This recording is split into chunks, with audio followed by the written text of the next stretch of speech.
know I speak for Rishi and Robert that we're very grateful to have you here in conversation with all of us. And I'm excited to hear from the two of you because you are both humanities experts and thinkers. And like everyone else in the room, I'm curious about how your engagements with technology and with artificial intelligence began. Rishi, would you like to lead with this? Thanks, Supriya, and thank you, Inakshi, for that introduction. It's wonderful to be back in Bombay and see so many old friends here. I want to thank the Princeton Club of India in particular, Rahul and Ayushi, for their support, and of course the Asia Society as well. It's just so exciting to be back. What I'll say in terms of my beginnings, you know, a lot of people look at my career and see an entrepreneur and a leader in technology. My beginning in technology starts with a humanities moment. So the story is that about 20 years ago, I was serving, I'd studied history at Princeton. I'm a history major, and my only degree is in history. And I was elected to Princeton's Board of Trustees, and we were all, each trustees asked to read a prayer at the beginning or end of a meeting of the Board of Trustees. And I was asked to read the closing prayer of a meeting at the board 20 years ago. And after I read the prayer, a gentleman to my right tapped on my shoulder and said, "You need to come work for me. We don't need more technologists at Google. We need more humanists." And that was Eric Schmidt, chairman and CEO of Google, who immediately detected then that the skills and sensibilities of storytelling, of introspection, of empathy, of communication, of vision, of stewardship matter too. And so if you had asked me the day before whether I even used Google, I'm not sure what my answer would be. But from there began a journey in the technology landscape that has continued to this day. But it's important to open up that my beginning was a humanities moment. And in some ways, it's full circle for me to be back, to still be in the tech landscape, but to be trying to champion a new way to think about what superpowers matter in the tech world. And I'm looking forward to exploring that a little bit. Yeah, and I'm looking forward to hearing from you about this awareness that I think has always run as an undercurrent within Silicon Valley and within what I'm going to call for shorthand big tech. But before that, Robert, your context as a scholar of literature and the classics, coming from an East Coast university, seems to be quite divorced at first glance from whatever's going on in the garages of California. So how did your engagement with tech and with artificial intelligence begin? So I began college a long time ago as a... So did I. Not as long as I would. As a pre-med major. I grew up in a working class family in Philadelphia. I was the first in my entire family to go to college. And my parents thought that I should be a doctor, and it was preordained that I would be one. And I studied pre-med subjects, and I also had a special year in my last year of high school to do medical research with doctors at Hahnemann Medical School, and I was doing quite well. And then I started to read the newspapers more, and the Vietnam War was raging at that point. And I knew very much that I could eventually be drafted.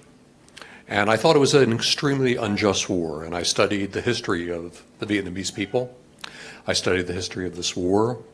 And my awakening to the needs of the world and social justice began at that point. So I shifted from pre-med studies to being an English major. I didn't quite know why. I knew I liked to read. No one actually guided me in the pathway of literature. I just would discover an author, and I'd get interested, and I'd read everything that the author had written. And I'd move from author to author, name to name. So that became quite fascinating to me. But the interest in social justice, the interest in righting the wrongs of the world, these are really humanities questions, and hence my interest in the humanities. And never has it felt more relevant, I think, than in a week where one of the biggest headlines about artificial intelligence has been about its use in an ongoing conflict in Gaza. So I imagine that as you wake up and you think about, the questions that move you, it feels like the questions that you started out with are more relevant than ever. But I have an Eric Schmidt story as well. My first job out of college was at Google at their operations office in Hyderabad, and I remember being shocked at a meeting where Eric was teleconferencing in, and where he said casually the thing that every engineer in Google knew, but that was new to me as a BA in English, age 21, which was that the objective of Google at the time was, you put in a search term and you will get only one answer, and that will be the perfect answer. And I was shocked, and I thought, how can you do that? Like truth is ambiguity. And so how do you navigate, this age of constructed scientific certainty as a scholar of ambiguity? So, first of all, please let me apologize for my manners. I should have begun by thanking the Asia Society and thanking the Princeton Club and thanking all of you for being here this evening. It's my first time in Mumbai. I am still a bit jet lagged, but it's a delight to be here, and I appreciate very much the Vice Chair of our Board of Trustees at the National Humanities Center, Rishi, for helping to arrange the various encounters that we're going to be doing over the next few days. So ambiguity is, of course, something that we all wish to solve. And as I grow older, I realize that how unsolvable ambiguity is. We in the humanities embrace uncertainty. I think a lot of the methodologies in the scientific realm are a movement towards certainty. We like to interrogate things. We like to unsettle things.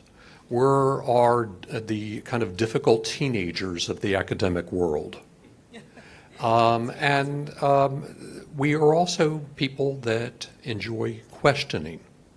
And what I often attempt to do when students come to me and they ask me about career paths, and they ask me about what they should be doing with their lives and what they should be studying, I always tell them that this is very premature. What you need to learn first are what your questions are. What are the questions that you feel passionate about? What do you want to spend your life in terms of indulging that passion? And I think finding what your questions are, whether you're a young person or a middle-aged person or an older person, those questions may change, of course. But it's the questioning that is at the core of what the human experience and the human conflict and the ambiguity that runs through our lives is all about. Right, and those are all questions, I think, that move philosophers of technology and AI more profoundly than ever before. Is it with some of these, unsettled, sorry, let me rephrase that.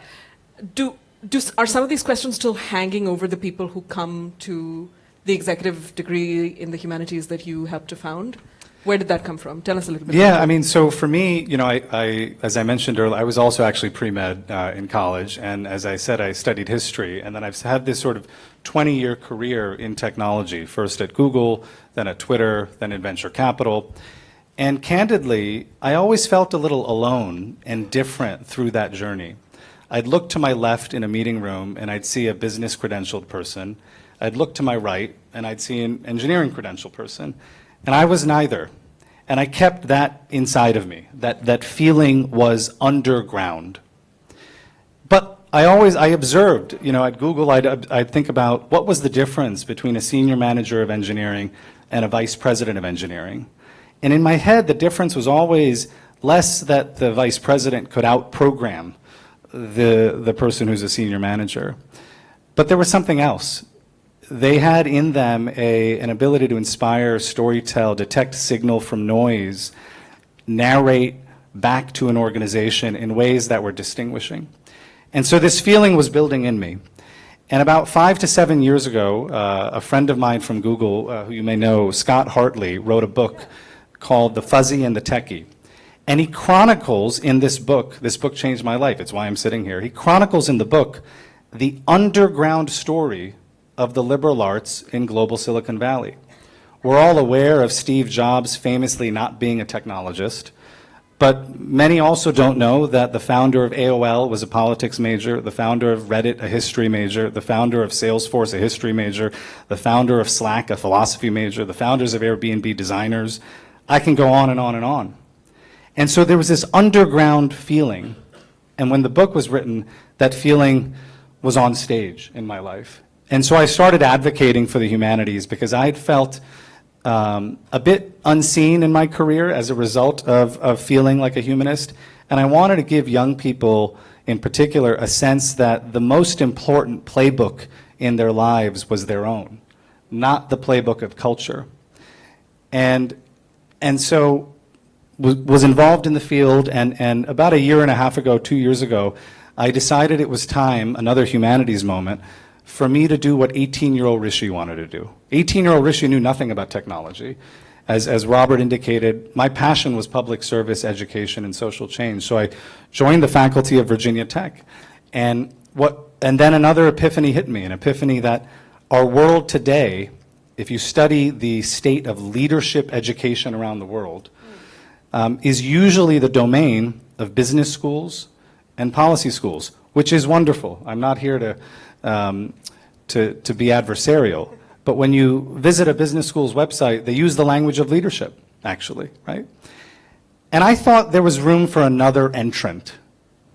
And I also reflected on breakthrough leaders in my own career. And again, I would use human words to describe them.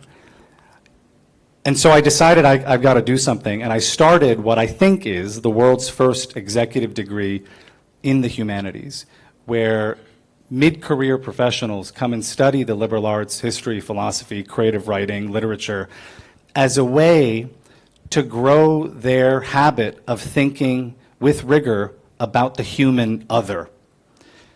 In our self-involved, short-form culture, real stewardship is about thinking in the long form about human others.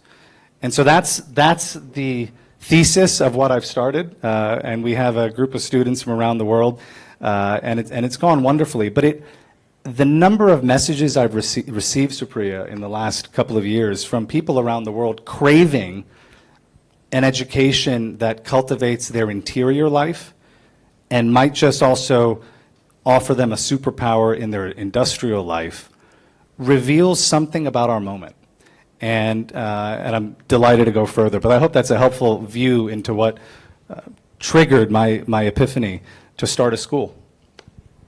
Yeah, thank you. It also allows me to realize that, what makes this moment so crucial, because a barrier to accessing that education about the inner life, or the barrier between, to put it very crudely, the sciences and the arts, was that the training for these two things was very different. And one of the things that AI is helping us do, with potentially unforeseen consequences, is collapsing that, right?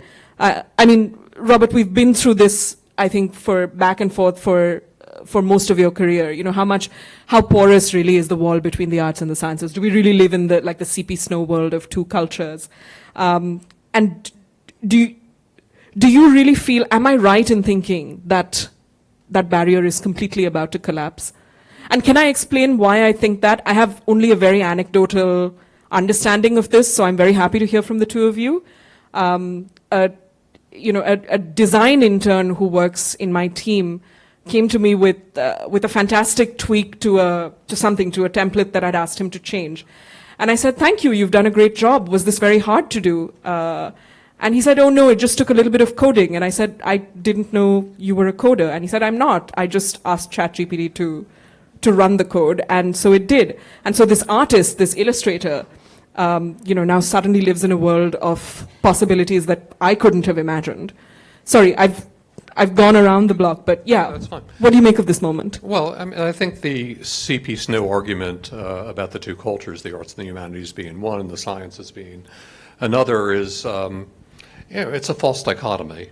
It's a bifurcation that doesn't really exist. Except in the minds of the people who are really engaged with it. Well, I mean, I don't think it really existed then when C.P. Snow wrote the essay. I don't think it exists now. I mean, the essay is an artifact of the Cold War, in essence. It was written at a time when the United States felt as if and Britain felt as if they needed to catch up in the sciences. Sputnik had happened, et cetera, and it was felt that a dwelling on a basic liberal arts education was putting the Western countries behind Russia and so forth. So there was a push to advance technology, a push to advance the sciences. Again, I feel that they go hand in hand. I think what attracts so many young people and what attracted me and what it continues to attract lots of people to higher education is a search to solve the issues of the world, the main problems of the world, be they immigration or climate change or social inequality or what have you. This is, people read the newspapers, or they are getting their news through other mechanisms, and they want to help solve these questions. These questions are not solved by technology and science alone. One can come up with all the technological innovations one wishes, but the questions about whether to implement them, whether it's ethical to implement them, where to implement them, thinking about the cultural and social history of various places. These are humanities questions. Right. And they all need to be brought to bear. And I think the transformations that are now taking place in higher education is a bridging, an interdisciplinary bridging of these things around questions of the day. This is why I think increasingly in higher education, we see most of the most interesting work taking place not in departments, but in interdisciplinary institutes or centers where people from different disciplines come together around problem solving. And what we teach in the humanities is adaptability skills and problem solving skills. Right. These are our methodologies. Rishi, can we bring you in on this? Yeah. Let me try to offer a frame that might resonate or be helpful. I've thought a little bit about this sort of sciences here, arts here. You know, many of you have heard, of course, the acronym STEM, and many advocates of the humanities have furthered that acronym and crafted something STEAM, right? Throw the A in the middle. Right. Yeah. I actually have a different, I actually have a different take that I'd like to offer you that I've crafted with the author Scott Hartley, who I mentioned earlier, which is this idea of a full stack human. Think of this notion of stack, right? Those of us who've spent time in the technology landscape know that the technology stack is an important framing device for thinking about the development of applications at the front end and the back end. We think in terms of stacks in the technology space. Now, what if we thought about ourselves and the skills and superpowers of the future in terms of the stack as well? You know, it turns out today we're talking a little bit about AI. A couple of years ago, we were talking about Web3. A few years before that, we were talking about Web2, et cetera, et cetera, et cetera. And we don't know what we'll be talking about in 5 years, whether it's gene editing or something like that. On that stack that I describe as full stack human, the applied layer, the top of the stack, is what's coming down to the train station today. But what's the infrastructure layer of the stack? And what I would posit is that the liberal arts can form the foundation for a full stack human. And so that we are well equipped to handle and interrogate the technology dynamics of any day. And in many ways, the institute I've founded and now lead, you know, there are a lot of people ask me questions, you know, Rishi, what do you think about the ethics of this and the governance of this and the future, you know, worst case scenarios of this vis-a-vis AI? What I care a bit more about is who's in the room where it happens, what experiences are they bringing to bear to those rooms? Are they bringing to bear a sincerely full stack? or are they coming to these problems with siloed experiences? And I guess my crusade is to ensure this notion of full stack human lives in the main. And I hope that's a helpful way to think about this, that transcends some of the STEM acronyms of the past. Yeah, I think that really beautifully frames Robert's argument for why the humanities need to be in the room when some of the biggest decisions of our time, not to put too fine a point on it, are being made. I think for the longest time, at least for those of us who kind of passed out of Indian universities, this was impossible to consider because the idea was simply, okay, I, a 19-year-old engineering student, can somehow struggle through Ulysses. But you, a student of history, just aren't going to be able to struggle through, the fundamentals of physics in the same way. And are we now living in a reality where that's no longer substantially true? Or did we never? Yeah, I mean, I think we all might have our own take on the implications of generative AI on these skill sets and these superpowers. And what we know already is, some of the industries being most impacted are technology itself. I guess when I reflect on the idea of the humanities in the room, I think of the humanities in the room in lowercase, if you will. I almost want to skip the conversation about who's majoring in what. That's less my concern. My concern is how might we create a culture in which a rigorous lifelong commitment to the liberal arts is in the main and is an area higher ed and others innovate on. In many ways, what I've created is a startup that might exist in the private sector too. But to me, at least, there's a big opportunity to find ways to take the humanities to market, actually, in new ways. So I guess having published 2 books on Ulysses, which I consider to be the quantum mechanics of literature, I guess I would say that I think part of the issue that I'm constantly fighting against as the president of the National Humanities Center is this misaligned and misinformed rhetoric about the humanities in terms of their economic usefulness. And what I think we need is a much deeper understanding of the concept of usefulness, that it's not solely an economic argument. Now, I can make the economic arguments about the humanities, and I can tell you that in the United States, at least, I have all the data that those who major in the humanities by mid-career are making about the same salaries as those who major in the sciences. Entry point is lower. But by mid-career, it's fine. Also, the skill sets that one learns in the humanities, they're adaptable skills. And the job force is constantly changing. And one has to be trained in adaptability these days. In my previous job, when I was Dean of the Humanities at the University of Utah, I went around the state and talked to some of the leading employers for our students. And I asked them, what are the skill sets that you see most lacking in your entry-level positions? And almost to a person, they would say communication skills, writing skills, and also the ability to think outside of a box, to connect things that were previously not connected. In other words, to be creative. Those are the methodologies of the humanities. So if you major in English, you're not destined to be a career burger flipper at McDonald's. It is simply not true. Yes, that's right. That's very useful, I think, for a lot of students to hear. And I'm curious to see what the reaction is as you speak to other, to other Indians, to younger Indians, many of whom I think fear that precise scenario.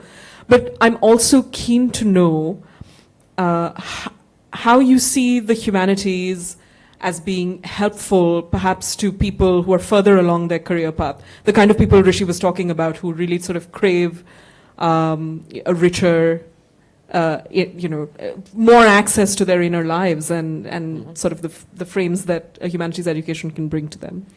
So the humanities are about stories. and storytelling. And I think that is one of the most attractive and fertile things about the humanities. The humanities represent the repository of all our stories throughout culture. They represent the methodologies for investigating these stories and for disseminating these stories. And they also represent and contain the instruments for writing or fostering new stories for creativity. So that's a lot. If we think about the principles that we study in the humanities, these are things like character, responsibility, empathy, civility, the public good, inquiry, beauty, truth. What more do you want?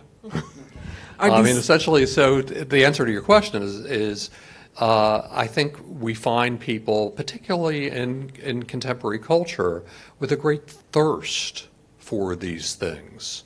They are bereft. They are lonely in their lives, increasingly. E.O. Wilson, the famous biologist who studied ants, wrote a book where he does not accept the term Anthropocene. He poses the term eremocene. Eremo comes from the Greek meaning lonely or bereft. And he's talking about eremocene in the context of the loss of biodiversity on our planet. How we are increasingly becoming isolated as humans as more and more species go extinct because of us. But I think it has a larger implication as well. I think we are very much in an age of loneliness. And I think people of all ages are seeking that sort of inner self, but also a human connection. So in that sense, both of you did quit pre-med, but you are kind of in a life-saving field of study. But are these qualities that people are hiring for or promoting in Silicon Valley right now? Rishi, give us the goods. Well, I mean, it's as I said earlier, I think underground, this has been true for a long time, right? I mean, I've interviewed hundreds and hundreds of people over the years for jobs, and the question I ask the most, and this is what a lot of fellow managers in global Silicon Valley ask, is not the what, but the why. You know, in a world where everybody's got credentials and everybody's got nice brands next to their name, what you look for in a candidate for a position is a compass, is a sense of self-direction, because the barriers to entry to breathe life into your passions has never been so low that what you look for in folks are the why, or how have you said no to things. And I think that's true in Silicon Valley. And you know, there's a joke you know, I've seen on Instagram now and then where, you know, you ask kids what they want to be when they grow up, and they say something, and then you say, sorry buddy, you're just going to end up an email writer like the rest of us. The point is that we end up writing is such an, and there are a few people in the audience that have reported to me over the years that know how much I care about the written word and written expression. But one more thing I'll say, which is, you know, my story is less about Rishi studied history and look what happened. I think it's more complicated than that, and it's important also to credit India.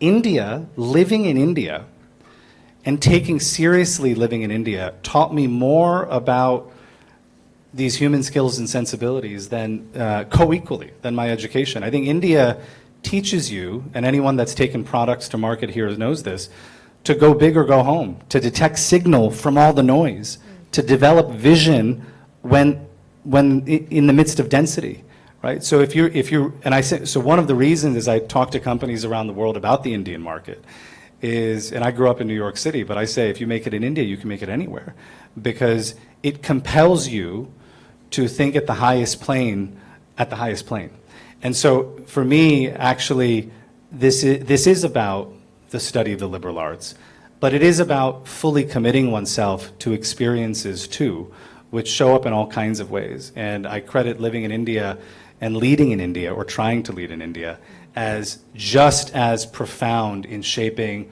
whatever it is I'm good at now in my career. I see that.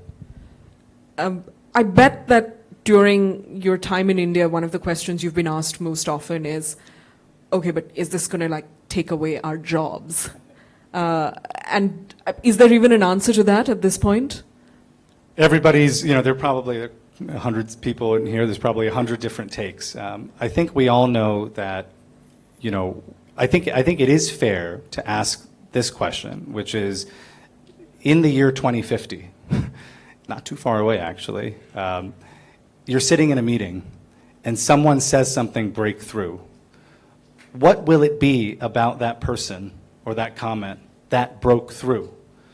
And I suspect part of the answer, in addition to some amount of fluency with the use of these tools. I'm not denying that we all need to stay fluent with these tools in all kinds of ways, but I imagine a part of the answer will amount to skills and sensibilities that emanate from the humanities, which will, I've never heard that so clearly put, or I think that was a wonderful synthesis of what we spent the last 70 minutes talking about, or that was exactly the right question at the right time, or the way he or she lifted up the other person in the room was impactful and will stay with the rest of us. And that's certainly been the story of my career. And I think as a culture and a society, we don't give awards for these kinds of things. No. And part of what I'm trying to do in my own little way is to advance a culture in which human skills and sensibilities are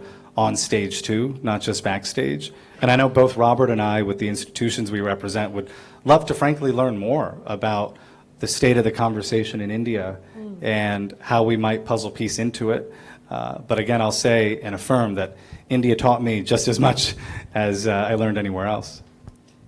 I'm really hoping that we can hear from our audience precisely about this. But Robert, I want to bring you in on this as well. Like, what are we seeing or not seeing when we see developments in technology through this frame? What does this do to my jobs? What does this do to my sector? You must get a lot of these questions too. How do you answer them? Should I be afraid? No. A lot of the research that's now being done at the National Humanities Center, I should take a couple of steps back and say, as Rishi indicated, we are a think tank. We are an Institute for Advanced Studies. In the U.S., the Institute for Advanced Studies at Princeton was organized around Einstein in the 40s to primarily focus on math and science. And then in the 60s, Stanford developed an Institute for Advanced Studies primarily focused around the social sciences. In the late 70s, going into the 80s, in 1978, we were established, and we became the major institute across the world for advanced research into the humanities. So we get applications from every year from about 600 scholars from all over the world that want to work on a book project or a series of articles, and we select about 35 of those roughly 600. Increasingly, we are getting projects in digital humanities and projects that relate to AI. We're getting projects that are talking about, for example, bias in algorithms.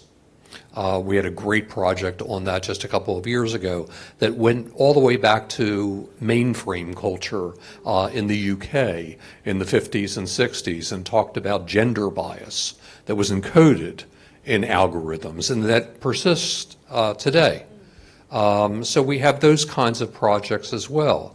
So I think the idea of AI for good and for bad, the ethics of AI is very much part of the humanities now. We have been funded by Google recently to develop 15 undergraduate courses at 15 universities across the US on responsible AI. And that's what we're doing now as well.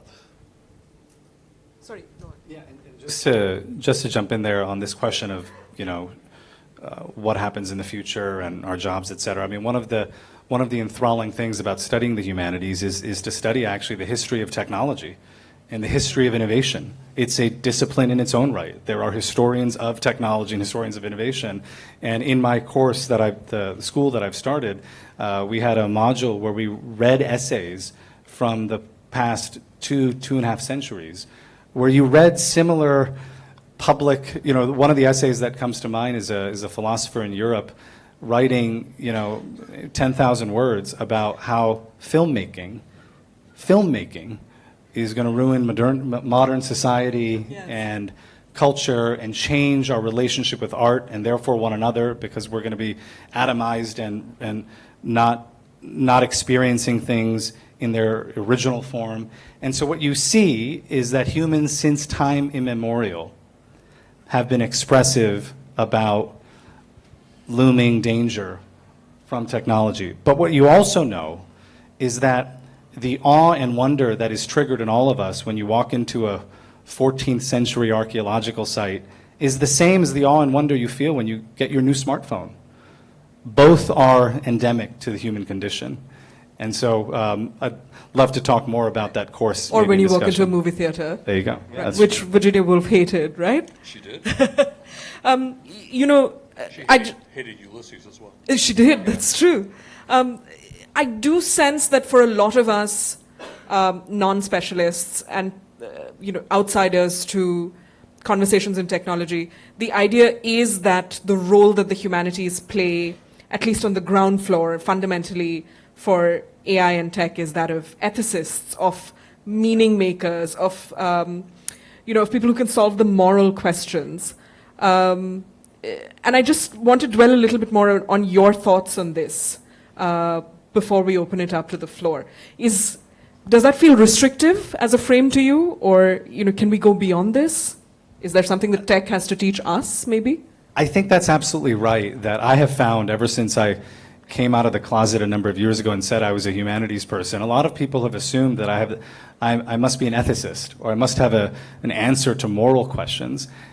Instead, what I've been saying is actually something bigger, which is that the humanities can actually power you in your career in sales, in discerning product market fit, in doing really rigorous consumer research in an emerging market, right? I've done plenty of deals, sold plenty of things, launched many products, run acquisitions, and so I guess I'm trying to point out that there's a bigger tent that I think the humanities occupy above and beyond. Well, let's call the humanities person to tell us whether this is ethical. Right. And I know that's kind of on some level a cop-out from this question of Rishi, give me the answer to the big ethical dilemma. But it's a more human answer, because the way this actually plays out inside companies, in history there's this frame of contingency, of randomness. And one of the things I've noticed in my career is how many companies, how many deals, how many big ideas flow from serendipity and me choosing to reply all to the email and putting something that way, which led to this, which led to that. And I think it's important to give the humanities agency in that frame in a way that transcends merely ethics and morals. Right. Robert? No, absolutely. I think I don't think there's anything limiting whatsoever about ethics and morals. I think they're all encompassing, and I think they should be threaded into everything that we do. Yes. So I think that's quite important. However, I think, again, I will go back to the idea that we are the storytellers and we study storytelling. A good salesman is a good storyteller. Mm-hmm. These are I think, important and essential skill sets. I think also the humanities, unlike AI is very good with code, but it's digital code. What the humanities is about is metaphor and epiphany. It's a different kind of coding. It's almost a higher kind of coding. It goes deeper, it goes in multiple directions, and sometimes those directions undercut one another, which is also interesting to study. Certainly more subjective, and in that sense more difficult. I'm going to stop talking. We would love to hear from you. Thank you for all your raised hands. And I think our conversants would also like to particularly hear from you if you have a brief and pithy comment about how you're thinking about this in the Indian context. If there is a woman raising her hand in the audience, I will go to her first. Sorry, but keep your hands up. Yes, ma'am in the black. If we'll just wait for the mic to come to you. Thank you very much. Good evening. My question is not related to the Indian situation. My question is about bureaucracy. throughout the world, governments are governed by bureaucracy, and the very idea of bureaucracy means de-emphasize of human element. So how do we promote human element in bureaucracy? Thank you. Is that something that you've thought about as you speak to government? Well, you know, it's an interesting question because it raises the question of what should public policy look like in this space. I mean, I guess the only thing I will note, and Robert can correct me if I'm wrong, I find it really interesting that at least in the United States, it was during the Cold War, during the presidencies of John F. Kennedy and Lyndon Johnson, where the United States, in a very STEMmy era, made a decision to invest and create the National Endowment for the Humanities and the Federation of State Humanities Councils, meaning it was during a time in the world when we were all becoming more atomized and connected to technology, where leaders said what we need to do is stand up another pillar, which is a pillar that ensures that in American education, the arts and humanities matter. And I look for that. I look for that still today in the world, right? We debate these things without thinking through the human element, as you noted. Yeah, I guess I would say I've spent now a good part of my career as an administrator, in addition to being a scholar and a teacher. And therefore, as an administrator, faculty have often just initially assumed I must be a bureaucrat, with all the negative implications of bureaucracy. What I've attempted to do in administration, I see it as a chance to influence things, to really make broad changes in structures that I used to protest against. And I think humanistic bureaucracy is a very interesting approach. It means getting people invested. It means making sure that everyone who is part of a job has a say in what that job looks like. And also giving people the capacity and the creativity, the allowance for creativity in helping to create their position and to shape their position in ways that are beneficial both to themselves for career advancement and to the organization that they serve. So a sort of more integrated system would take the sort of coldness and the death knell out of bureaucracy. It doesn't have to be so entirely negative. I would also say that the humanities, one of the things I think the humanities does really, really well is to expose the dangers of deception and demagoguery. And with bureaucracy, there's often the risk of deception and demagoguery. So investing and studying the humanities are antidotes to doing that. Thank you. The gentleman in the checkered shirt in the back, and we'll come to you. The legendary industrial Aditya Birla, in whose premises we are here, said management is 100% science at the bottommost level and 100% art at the topmost level. My question is, as you go up the corporate ladder, don't you think you need more humanities rather than being a techie and pigeonholed and focused to connect the dots between the various streams and the trends that are happening? Thank you. That's such a great story, and I think that's precisely what you were speaking to, Rishi. Yeah, and very quickly, I mean, I think my creation of what I've created doesn't, the best kind of entrepreneurship is when you're crafting, you're building on top of an existing use case that may be rather informal and hacked together. I've talked to many business leaders, including very, very well-known business leaders in India, who've told me, Rishi, for my offsite, for my management team's offsite, this is huge Indian conglomerates, what we do is go spend a weekend at a university in the world, and we study art history together, and we study creative writing together, and we read the history of a market we are trying to enter together. That's our offsite. And I think in many ways we already self-medicate, to use a strong word, with the humanities in the shows we watch, in the podcasts we listen to. And again, as Bruce Springsteen's saying, I'm just giving it a name, is really, and language and giving things identity actually really do matter. And I suspect we'll see many similar programs like this to solve for what you described in the future. Thank you. The gentleman in the blue t-shirt, and then Mr. Godrej. That's okay. Hi, I'm Abhinav. So I run a company that helps organizations achieve more than they could imagine using AI, generative AI in particular. And super science person, married someone who was a full humanities person, right? So she wrote a book, poetry book, published it.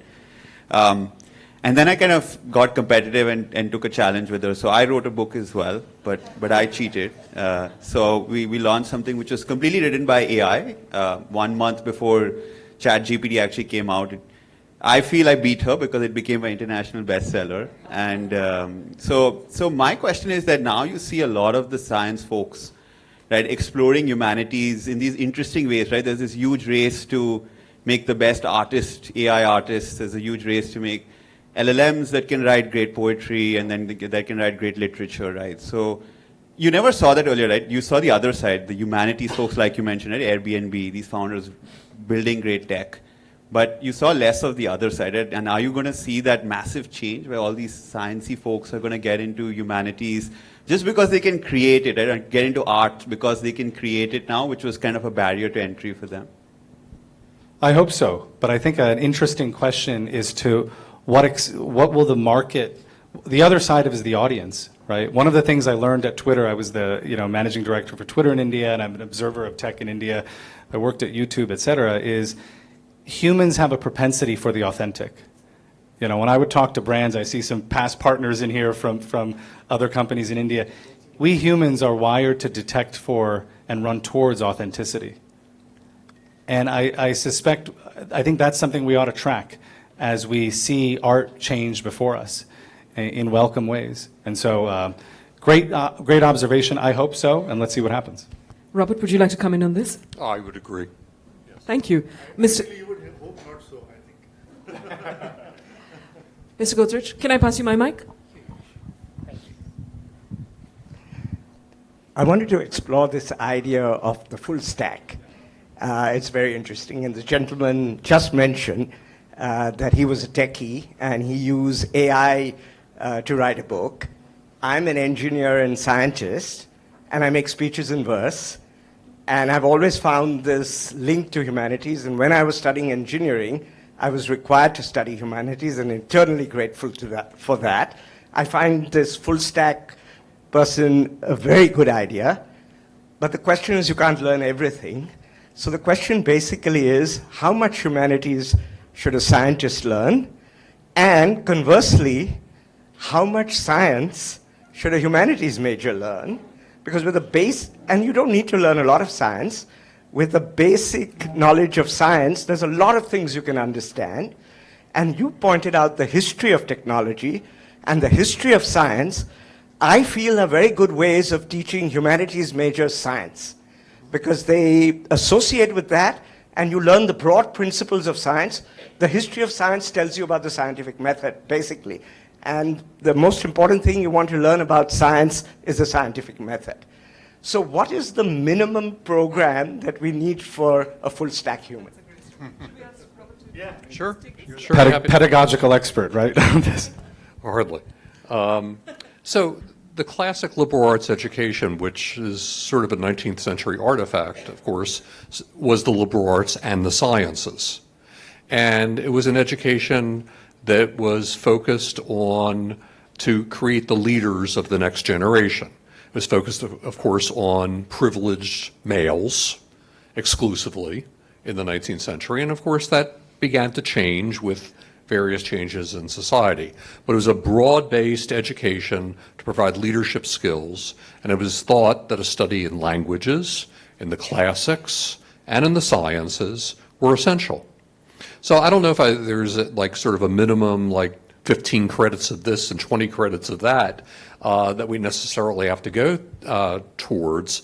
But I very much object to the sort of shriveling of core curricula that we're seeing in universities, at least in Western universities, continuously, so that we see business majors and engineering majors not having to take so many courses in the humanities, and we see humanities majors not having to take basic science classes.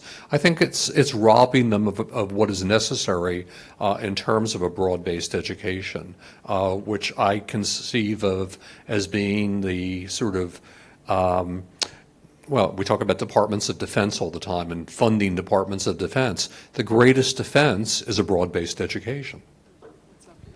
Just say very quickly, I think the answer is any serious effort is what we need, right? In my program, my students are writing long papers, and they have to. The second thing I'll say is the sciences absolutely fit into this tent. 3 days ago, I took my family to go watch the total solar eclipse in the United States and experience totality and darkness, and now my YouTube playlist and podcast playlist the last 3 days is physics and the geometry of the universe. That's a humanistic enterprise too. And I think so. I think the big tent includes the basic sciences. The reason we're here, the reason I'm starting what we're doing is I think our culture is more wired by default to be science forward, which is why I've taken the posture of ensuring the humanities are lifted up as well. Lovely. Ma'am in the blue shirt, if you can wait for a mic to come to you.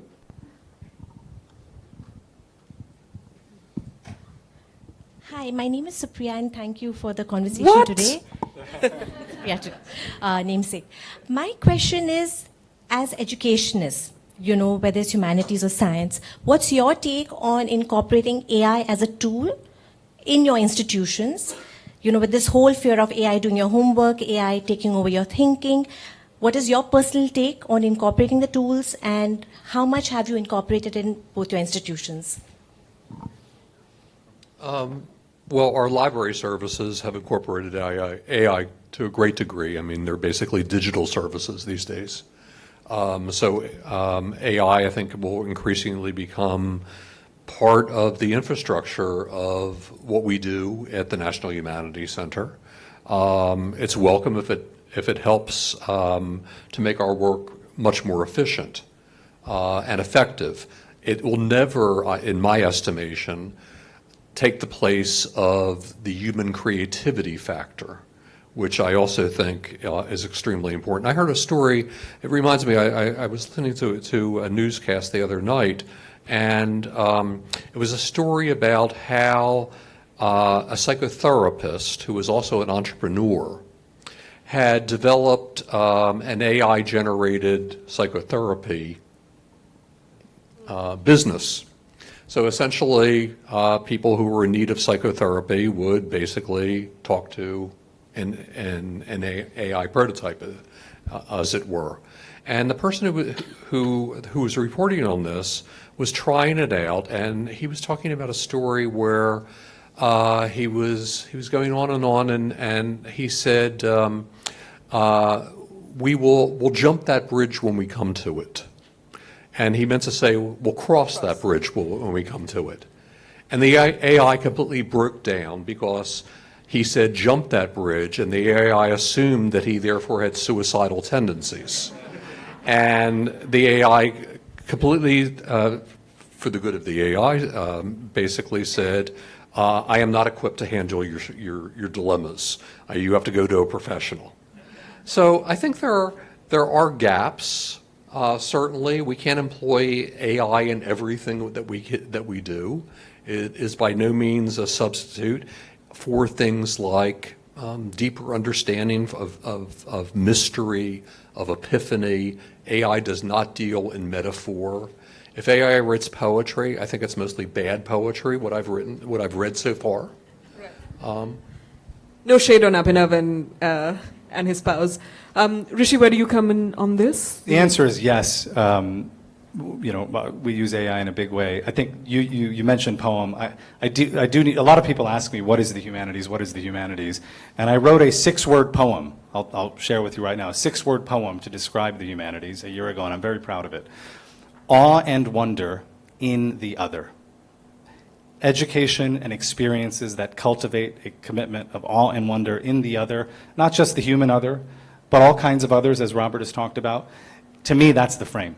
And I hope that's a something helpful to keep in mind. That's amazing. In the front row, please. Sorry, I'll come around again to the back row. Sorry.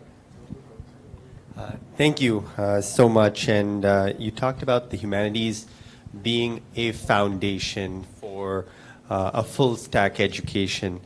For most of Western education, that foundation was a literary canon.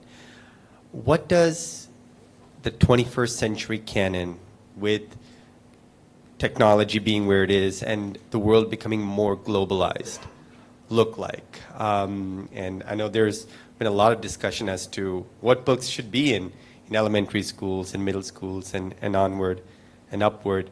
What would you say would comprise that ideal foundation for a better world? The literary canon is never anything that's static. It's always evolving. It's always changing.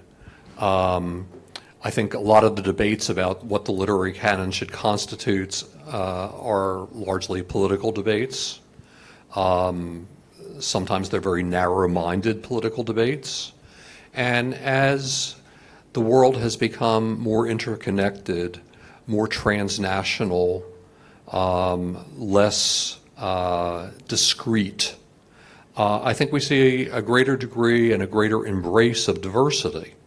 And I think that canon should embrace that diversity in all respects of that term. If we can have the gentleman at the back in the black T-shirt. The mic will come to you. If you can keep your hand up, please. Thank you. Hi. I work with students in the area of mental health, and there is this artificial hierarchy that is there in our society of STEM being at the topmost, humanities at the bottom. Yes. From the time when I was in school, college, till today, it has not changed. How do we go about this? Right. How do we bring change? Yes. Right. So just a little bit. Both of you have given best examples of how you've risen to the top with the humanities background. But we still have this mindset in India that without a STEM background, you can't rise to the top. Well, because that's the story we tell. I think fundamentally we humans, as Robert indicated earlier, we live into stories. Right? We live into the stories we hear more than we realize. You know, the number of nephews and cousins I speak to and I catch up with, and they say, you know, hey Rishi, I say, hey, what are you up to? They say, I'm doing a startup. Well, what startup? I'm just doing a startup. What do you mean, doing a startup? He or she is living into a story that's been presented as the story. When, in fact, entrepreneurship at its core, this is my 5th startup now, are deeply felt expressions of the soul at their best. And if that's the story we told, that the highest order form of entrepreneurship, of leadership, comes from a deeper place, maybe we'll live into different stories. And then the question is, what is culture? Well, we're all culture. And obviously we live in a fragmented culture these days, but events like these do shape and chip away at culture. Thank you. I'm told that's all we have time for on stage. Oh, we have time for 2 more questions. Sorry about that. Sorry, I'm looking for another woman. Ma'am in the black shirt, right at the back. If you can wait for a mic. Hi, thank you so much for sharing your perspective. I'm Nirali. I work with an organization called Dasra, and we work with NGOs primarily, and we're focusing on how we use data and tech for good, which is what we're hearing about quite a bit. So just wanted your thoughts on what the future outlook is, according to you, for using AI for good and to increase impact, especially in the vulnerable communities in India.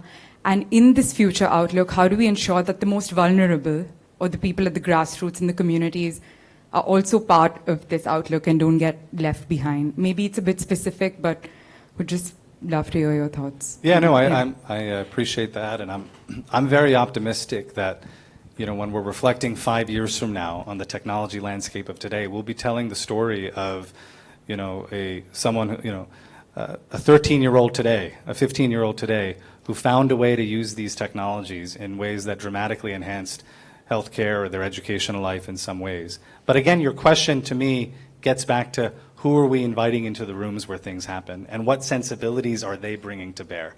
Are they, you know, kind of copy-paste specialists we all know, or are they bringing to bear experiences in the human other? As I mentioned earlier, there are people here in the room that have reported to me in the past, and one of the things I would say 5 years ago, when I would manage my teams and I would see the presentations they're creating or look at their weekly updates, I would say, don't produce for me a deck, a presentation, a weekly summary that Siri could have come up with, or Alexa, or Hey Google, right? This is what I would say years ago. I want you to push the boundaries of human ingenuity and bold thinking and big ideas, and don't give me what's kind of conventional. And to me, that gets back to what I shared earlier, which is the magic of India. Because of India being the de facto microcosm of the world in so many ways, to think big here, to think critically here, to think immersively here, to think at scale here, actually gives you a superpower that you can take with you, whether you're here or elsewhere. Yeah, I guess I would say, I'm going to answer that question a little bit circuitously. When I was Dean of Humanities at University of Utah, I created the first graduate program in the U.S. in environmental humanities, which has now been replicated throughout the country. It's sort of a bridging of the sciences and the humanities, focused on climate change and focused on those issues. And with increasing climate change, what we're seeing is a lot of ecological racism going on. And the effects of potentially widespread diasporas that may occur with climate change will affect the poor the most, and the have-nots the most. It will exacerbate various disparities between classes that are already widening tremendously. So blending these two areas of study, I thought, was one way of approaching that. So with that, we also created an undergraduate program called Ecology and Legacy.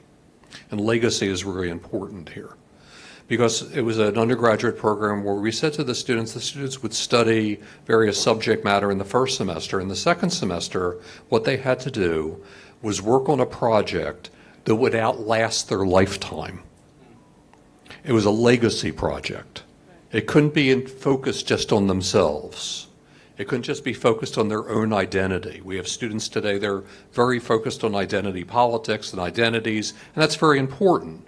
But these projects were dealing primarily with issues of social justice, and they had to really address a real-world problem that would last past their lifetimes. I think that's a really sort of Dewey-esque pedagogy. Model on taking theory and turning it into practice. I think we are increasingly seeing too little of that in the pedagogy in universities these days. And I think that often we respond in adversity with community. We are facing a lot of adversity these days. And I think the humanities help us to think in terms of addressing those adversarial situations by bringing us together in terms of community and in terms of thinking not just about ourselves, but beyond ourselves too. Before the last question, one metaphor I've used often in business, in tech, is the metaphor of cathedral building and cathedrals. Cathedrals take, like many things, hundreds of years to build. And so what's inspiring about them is that most folks that have imagined or labored on these things don't live to see the realization of their work. And when you think of your startup or your business or your sales motion in those ways, you start thinking as a steward, not just as a leader and as a manager. You're not living for the next fundraise. You're not living for the next quarter. You're thinking in terms of the cathedral. Again, a superpower that comes from being a humanist in the world. That's beautiful. Thank you. The gentleman in the black. Apologies to everyone who wasn't included in this, but we hope you'll get a chance to talk to them after this. A lot of people who are wearing black are getting a chance to ask questions. Yes. Okay. Well, all of you came wearing black and blue. Okay. I'm going to ask you a question about the human stack, but I'll come in a circuitous way. I believe that AI is going to be good for humanity, but not the way it is architected. Hi. The reason I recently went to attend a course on technology and came back feeling that there's something wrong with the concept of LLMs. And I think in another 5 years, there'll be no LLMs. It'll be something else. Today, you're trying to improve LLMs by trying to train it with data, which is full of biases. And instead of figuring out how to arrange the architecture of the data, people are figuring out how to throw in more and more data or take the shortcut of using a RAG or a fine-tuning or whatever it is. I was fascinated when you said we need to think of infrastructure, which is in some form the data, in terms of human stack. So how would you attempt to look at this whole situation radically? Because there's nothing wrong with the algorithms. It's all about the infrastructure which is wrong. Your application layer is fine. It's the infrastructure. We picked up the wrong end, or maybe we had to start somewhere, let's say. Where would you take it from the humanities point of view to create an architecture of infrastructure below the application layer, which is suddenly prevent AI from hallucinating or giving us wrong things, biases existed, racial problem, this problem, whatever it is. It requires a different approach, and I'd love to hear your view on this. Sure. Great big question. What I would say is, I think in many ways your question illuminates that these are all choices real people are making, right? These technologies don't fall from the sky. They are fallible humans making choices one after the other. One of my students in my program wrote a paper this past semester about how the humanities and the best from the humanities, not just the Western canon, but all canons, how are they fitting into and being incorporated in LLMs? And so the role of the humanities in serious humanistic inquiry. And I guess my answer is, I think, good point, right? That, you know, this race to have more maybe needs to coexist with a race to be thoughtful about, yeah. And I guess all I would say to you for now is that your question illuminates that these are humans making choices. And, you know, if there's one thing I've learned from Silicon Valley and all these years sort of in and around that area is just how human that world is. Meaning I've never been in a room where I felt there was a superpower that I couldn't reach. That there are ways to influence the conversation. There are ways to dramatize an issue. There are ways to illuminate a point. So I'll leave it at that for now. Thank you so much.